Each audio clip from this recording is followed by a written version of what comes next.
Israel Hamas युद्ध को 9 महीने से भी ज्यादा समय बीत गया है।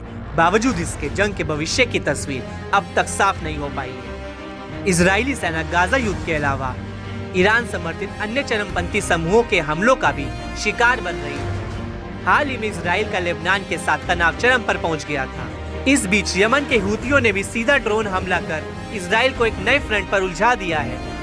इजरायली सेना पिछले काफी महीनों से कई मोर्चों पर एक साथ युद्ध में जूझती नजर आ रही है। बावजूद इसके इजरायली पीएम सीज फायर के मुद्दे पर किसी नतीजे पर पहुंचते हुए दिखाई नहीं दे रहे हैं। इजरायली सरकार के जिद्दी रूप को देखकर इजरायली जनता का गुस्सा 7वें आसमान पर पहुंच चुका है। लंबे खिंचते युद्ध से त्रस्त हो चुकी इजरायली जनता काफी समय से युद्ध रोकने की मांग कर रही है, मगर इजरायली पीएम हमास के खात्मे वाले अपने पुराने संकल्प पर अड़े हुए हैं। ऐसे में सरकार विरोधी प्रदर्शनकारियों का गुस्सा एक बार फिर फूटा।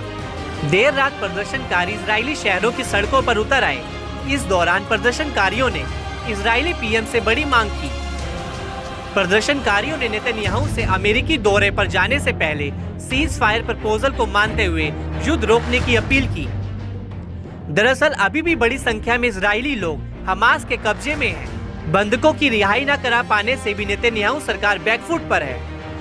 प्रदर्शनकारी नेतन्याहू से इस्तीफे की मांग करने पर लगे हैं। सरकार विरोधी प्रदर्शन को विपक्षी पार्टियों से भी भरपूर सहयोग मिल रहा है। हजारों की तादाद में प्रदर्शनकारियों ने सरकार के खिलाफ नारेबाजी की। कई प्रदर्शनकारियों के हाथों में इजरायली झंडे देखे गए, तो कईयों के हाथों में बंदूकों की तस्वीर दिखाई दी गई। प्रदर्शनकारियों ने तेल अवीव में इजराइल के सैन्य मुख्यालय के सामने कहा कि इजरायली पीएम नेतन्याहू बंदी बनाए गए लोगों के परिवारों और हमास लड़ाकों के बीच में खड़े हैं। प्रदर्शनकारियों का दावा है कि नेतन्याहू और उनकी सरकार बंधकों को छुड़ाने और देश को चलाने में पूरी तरह से विफल रही है। खास बात है कि ये प्रदर्शन ऐसे समय हुए हैं जब बंधकों की रिहाई और गाजा सीज फायर के लिए इजराइल और हमास ने समझौते के लिए एक सुर मिलाया है। पिछले साल 7 अक्टूबर को हमास ने इजराइल पर हमला कर 250 से ज्यादा लोगों को बंधक बना लिया था। करीब आधे बंधकों को हमास अब तक छोड़ चुका है, जबकि 41 बंधकों की मौत हो चुकी है। लेकिन अभी भी उसके कैद में करीब 116 इजरायली नागरिक हैं। उन्हीं के परिजन इन प्रदर्शन में शामिल हैं। नेतन्याहू ने हाल में सीज फायर समझौते में नई मांग रखी है। इसमें मिस्र से गाजा तक हथियारों की तस्करी को रोकने के लिए आईडीएफ की तैनाती शामिल है। इसके अलावा सशस्त्र फिलिस्तीनियों को उत्तरी गाजा में लौटने से रोकना भी शामिल है। माना जा रहा है कि इजराइल की नई मांगों से एक बार फिर हमास से बातचीत की गति सुस्त पड़ गई है। द टाइम्स ऑफ इजराइल ने इजरायली अधिकारी के हवाले से बताया कि मेज पर एक सौदा है जो कई हफ्तों से बंद होने के लिए तैयार है।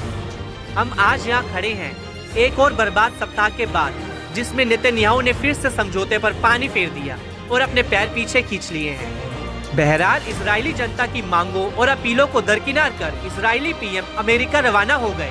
ऐसे में देखना काफी अहम रहेगा कि अमेरिका से लौटने के बाद नेतन्याहू कितनी तेजी से युद्ध विराम के लिए कदम बढ़ाते हैं।